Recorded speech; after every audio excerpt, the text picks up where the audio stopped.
Hello there, welcome to Texas, where I found out how to edit 2 minutes ago. And oh boy, that was a mistake. This game has given me every STD imaginable, except every gay person tries to have kids with me.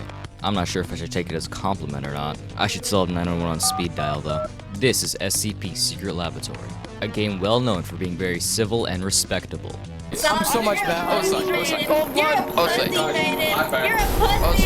Like I was saying, civilized.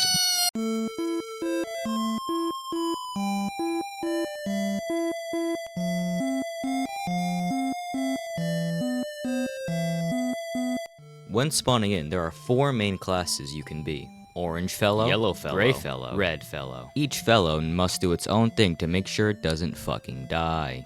We will start with the most basic fellow, Orange fellow, also known as Class D.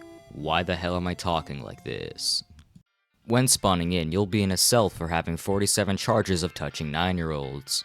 Use the last 2 brain cells you have to figure out pressing E opens the door. Now that you're free, you can do all kinds of stuff like walking around aimlessly until you can find something. Also, pressing F1 gives you some tips that you can use if you're that fucking stupid. Eventually, you'll find a room with a scientist card. Make sure to pick it up, because the other D-class would sell your soul for 20 bucks. I was too stupid and brain dead and I didn't go to that locker. That locker can also have cards and you know, stuff. By the time you've gotten a card, an SCP has most likely entered light containment. Once you have a card, try to enter the 914 so you can upgrade it. Turn the knob to find, click it, and run as fast as you fucking can into the machine. Pressing F1 does this, by the way. Once the machine is done, you should have a better card. I will quickly explain what these icons mean. These 2 are containment chamber tiers. If you only have this one, it means you can only open 914.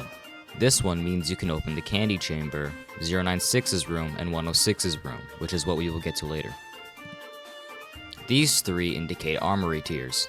I'm too lazy to describe those, but basically this one means you can get the micro HID from a room, which, yeah, you figured that out yourself. You'll see the room, it has a LED display that says micro HID. This icon means you can go through checkpoints. This one means you can go through gate A and gate B to leave the facility. Not exit B and exit A. Finally, this one means you can start the nuke that is on surface. Also, if your card has these 2 symbols, that means you can open these fucking, I just call them loot boxes. I know that was probably really boring, but I'm sorry. Now that you hopefully have a card with checkpoint access, go through the checkpoint to Heavy. Heavy is very fun. There are many SCPs who want to kill you here. Not only that, there's probably facility guards who if they see you, they'll shoot you on sight because this game is, basically about racism. Your current goal is to escape the facility. So hopefully you have a card that, can open Gate A and Gate B.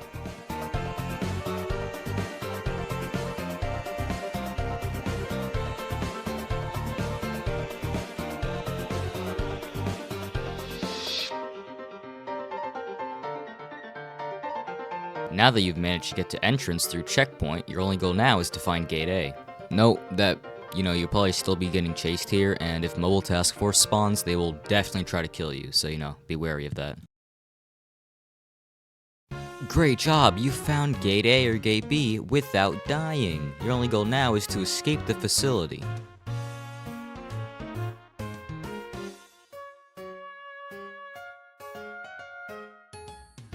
If you have a gun, I recommend holding it in case you see any MTF that might want to shoot you.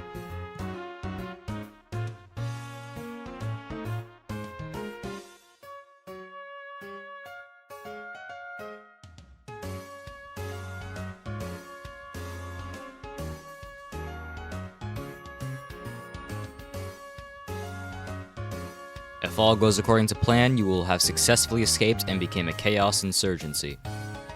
Ignore this gameplay, I was getting chased by a fucking skeleton and my teammate was getting strangled and yeah. Once you are a Chaos, your current goal is to not only terminate all SCPs, but also kill any MTF, which are the blue guys, and any scientists, which are the guys wearing lab coats. D-Class are your friends, and you're supposed to help them escape. Also, if you press tab, you'll see you got some new nifty items that you can use. Alright, that's it for D-Class. The other classes will be much shorter than that one. Scientist is almost completely parallel to D-Class. The only two differences is that you spawn with a Scientist card and Facility Guard / MTF will not want to shoot you. However, Chaos Insurgency and other D-Class will still try to kill you. Don't ask why, I didn't get a clip of it, but escaping as a Scientist rewards you with becoming an MTF. MTF are basically Facility Guards. You want to kill all D-Class, SCP, and Chaos Insurgency. The third role is Facility Guard. Facility Guards spawn an entrance with a gun, flashbang card, and a few other things. Their main goal is to help Scientists escape, kill SCPs, and either neutralize or detain D-Class. Most of the time they're just gonna kill D-Class, so you should probably do it too. If you hold V, you'll be able to talk with anyone else who has a radio in their inventory. In case you didn't notice it yet, Q is to talk. I probably should have mentioned that earlier. The final role is SCP. There are currently 7 SCPs that you can become if we're excluding Zombie. Each SCP has their own abilities, however they each have one goal, and that is to kill every other player that isn't an SCP. Pressing F1 will show you what the SCP can do and what its abilities are. Other than that, you can figure out what to do with an SCP and what the best tactics are. And remember, try your best not to die. I will quickly go over every SCP's weakness in case you are getting chased by one, so you know the best way to avoid them. SCP-106 is slow, however he can walk through doors, making him, like, so fucking annoying. The best way is to just keep running since he is quite slow. He does have a teleport ability, and he can go underground and then appear right above you, so listen for sound cues, keep running since he is very slow, and if he does appear, just try to juke him out. 173 is also a bitch. Whenever you look at him, he cannot move, he can only teleport. However, if you're not looking at him, he can go at great speeds. If he gets behind you while you're not looking at him, he'll snap your neck. And if he teleports onto you while you're looking at him, he will also snap your neck. The best way to avoid him is to keep looking at him and then close doors behind you. Try to keep your distance with him, and if you can, try to find an elevator or anything that can prevent him from, you know, following you and then raping your butt. Sorry for the ass picture, I couldn't find any better, yeah. The best way to avoid 096 is just do not look at his face or damage him. If you damage him or look at his face, he will be enraged. When he's enraged, he always knows where you are, he can break any door down, and he will kill you. If he is enraged and you are a target, try your absolute hardest to find an elevator. If you manage to get an elevator before he does, hopefully his enrage will die down fast enough for you to escape. For 049 on the Plague Doctor, simply run, he is insanely slow. There's no way he'll be able to catch up. If he does manage to touch you, you will be experiencing cardiac arrest. The only way to survive cardiac arrest is if you have 2 medkits, or you're really lucky and you have a medkit and you manage these pills on time. Cardiac arrest will keep on taking health from you for a long time. However, if you manage to use 2 medkits efficiently, then you will be able to survive. If he is chasing you, just note that he is slower than you, so just close doors behind you and you'll be fine. He can use an ability on a targeted player to go faster towards them. I could not find the sound for this ability, but if you're getting chased by 049 and you hear a really strange sound while he's chasing you, that means he's going faster, so you should probably, you know, pick up the goddamn pace. SCP-939 is completely blind, however he can see through sound. Anytime you take a step forward, anytime you open a door, anytime you shoot a gun, 939 will be able to see that sound through a red circle indicator. If you hold C, you will be much slower, however, your footsteps will be completely silent. While 939 is walking, you will not be able to hear her footsteps. If she is running though, you will hear her footsteps.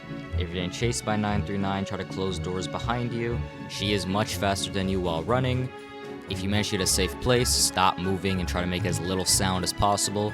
She might lose you since she can't see, and you'll be safe. 939 has 3 main abilities that you want to be careful of. First one, 939 can produce sound like gunshots, grenades, and other players' voices if she manages to kill them. 939 can lay down gas. If you step in this gas, you will not be able to perceive 939. To know if you're in this gas, you'll hear some weird whispering. If you do hear whispering, try to get out of the gas as soon as possible. 939 also has a pounce ability. If they do pounce on you, you will instantly die unless you have adrenaline. So if you're lower than 100 HP or at 100 HP, they will one-shot you. To know if 939 is in pounce form, she will indicate with heavy breathing. So if you're heavy breathing behind a door or in a hallway, then you probably shouldn't go that way. Last SCP is 079, and I'm too lazy to describe that, but all I'm gonna say, if you see a camera with a blue light and it's moving, run.